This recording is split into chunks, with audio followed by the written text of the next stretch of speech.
Welcome to the Jacob's Ladder podcast, where we talk about loving God, loving others, and loving ourselves at work and at home. Today is a pondering or triple P episode where I share some of my thoughts that I hope will be purposeful and meaningful for you, and I combine it with praise for our Creator.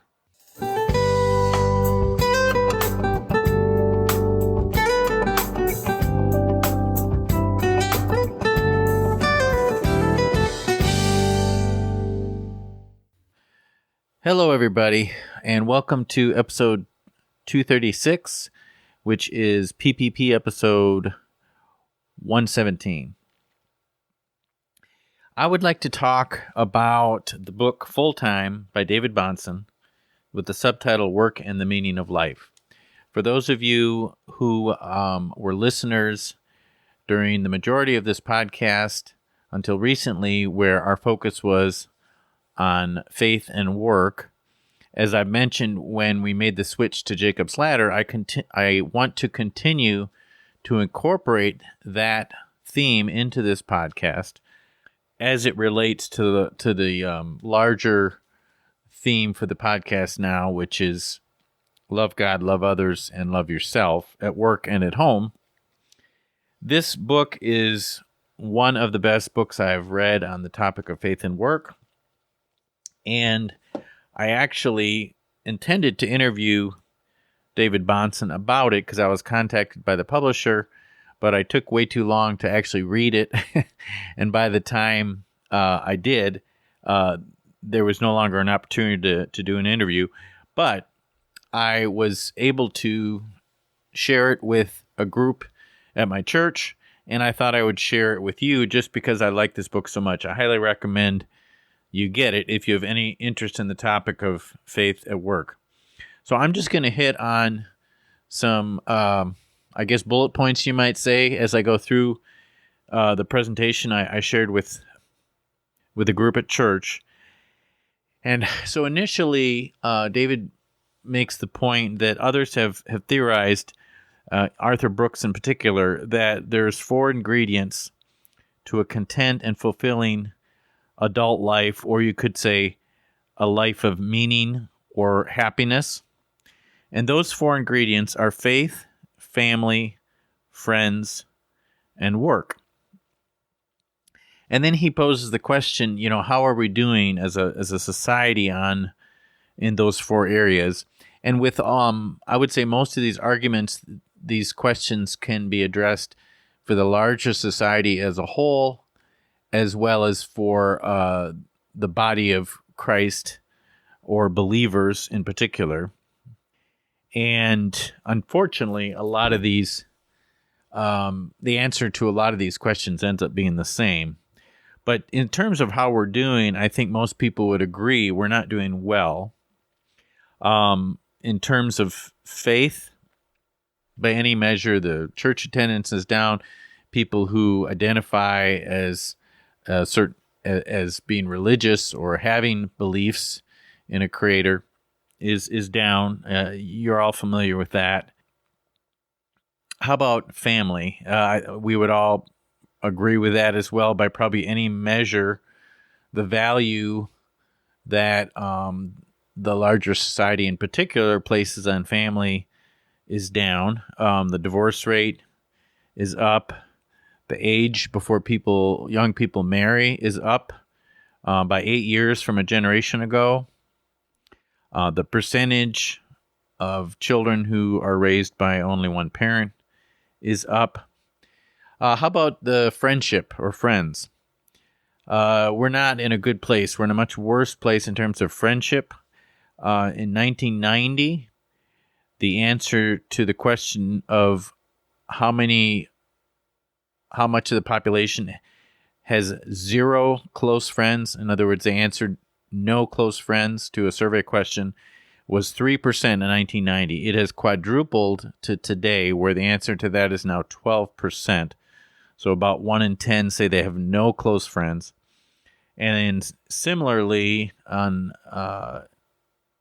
the answer to the question of those who have 6 or more close friends is down by a substantial number, from 47% in 1990 to only 1 in 4 or 25% today.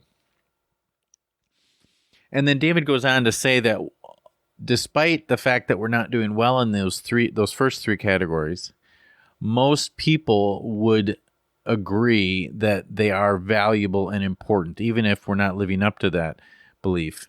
In other words, most people would say that faith, family, and friends contribute towards a meaningful and happy life. But interestingly, the fourth category, work, is not true for most people. Most people would say that work is part of the problem when it comes to having a happy and meaningful life, not part of the solution. And is also used as kind of the punching bag that's basically, it says, if you want to have a good life, you should work less. And the overall theme of this book, spoiler alert, is that that's just not true. And he attacks it from both a economic perspective as well as a spiritual perspective in a way that I've never seen done before, and certainly not nearly so as effectively as David Bahnsen does.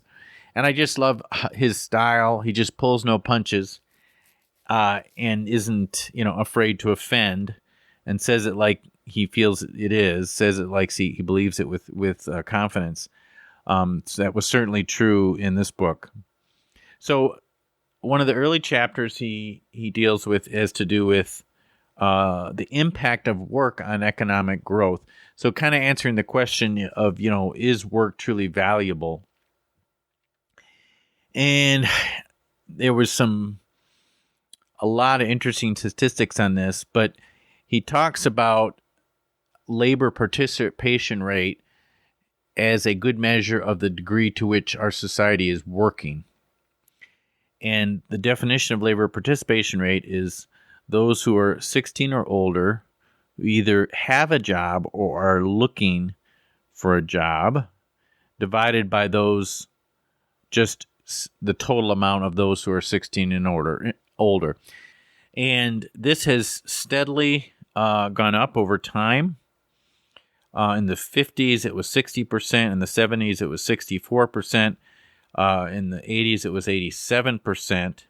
And then it kind of leveled off. And as he describes, that increase from the 50s onward was primarily driven by the increase of women in the workplace as a result of all the changes that occurred with World War II, where women were kind of had to go and work to help support the war effort. And then when men came back, a lot of those women either continued to stay in the workforce or were more open to it. And then over time, especially with the feminist movement in the 60s, that added to that. And so that really explains that steady increase. But then the fact that it levels off basically says that the incorporation of women in the workplace had more or less leveled off. In other words, those women that were inclined to work and not stay home more or less had kind of leveled off. And so then we were at a kind of a new base point. But then now you look at that labor participation rate, and we're at 55%. So we've dropped from 67 to 55. And then he breaks it down into three major age groups. One of them is age 16 to 24. You might call that, the young workers, the first ones entering the workplace. And then what he calls the prime working age, which is 24 to 54, and then 55 plus.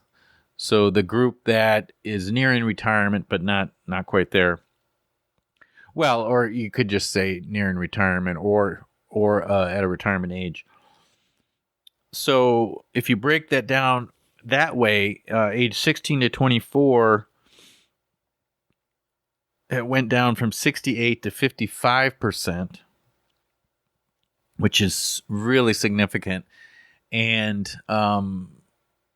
we can talk about why that is, why young people are not working like they used to. But the fact of the matter is that it's true. The prime working age is down 1%, which doesn't sound like a lot, but because there's such a large number of people, it translates into a lot a big impact on the economy, a total of 1.4 million people.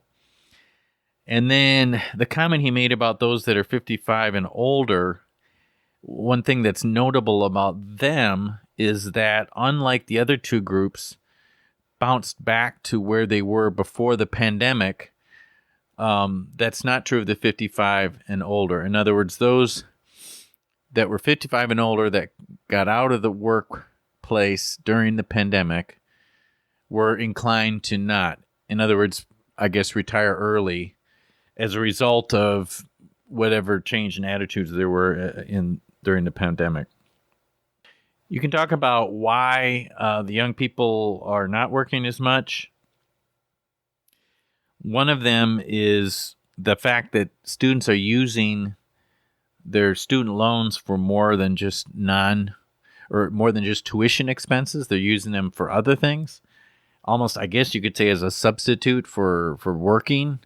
For example, if you're in college, in the past, most people would have a side job or a part-time job to help cover their extra costs, and now they're more and more are using their student loans to cover those extra costs and not working. Another reason is the increase in minimum wage that has gone up federally as well as state by state. Some of the states are, much higher than the federal minimum wage. So those are some of the reasons why young people haven't been working. Here are some of the benefits that he described to young adults working. It reduces their student debt balances, reduces their overall credit card debt. They develop discipline and professional experience, which leads to higher unemployment when they get to the age 24 to 54. Next is the age group 24 to 54. This was an incredibly shocking statistic here.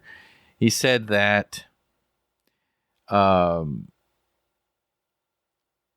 World War II, 94% of men were working just after World War II. And now that's down to 84%. And that's actually worse than the Great Depression, which was 85%. So we're actually worse off in terms of labor participation rate among men than we were during the Great Depression, which it was amazing to me. And despite AI and more technology and access to capital, our productivity is way down, and that's primarily because of the fact that fewer people are working. Okay, well, I am going to put a pause on the discussion right there, because this is kind of the normal time that I would devote to a PPP episode, and I'm going to pick up some additional things I learned from the book during our next PPP episode, so I look forward to sharing that. I just want to give praise to our Father for the gift of work. Even if society doesn't think about work as a gift, God definitely does, and we'll be talking about that in even more detail with our next PPP episode. But I just wanted to take an opportunity right now to thank you, Father, for designing our creation in such a way where work is a part of the meaning of life, part of our purpose. And it's true of your character, and it's true of ours if we're living up to the way you intended us to be. So thank you for that, Father. I hope you enjoyed this Triple P episode as much as I did. I also hope you're feeling inspired to apply something you heard to better love God, love others, and or love yourself. You can find notes from this episode as well as more resources at jacobsladderpodcast.org. Until next time, shalom and God bless.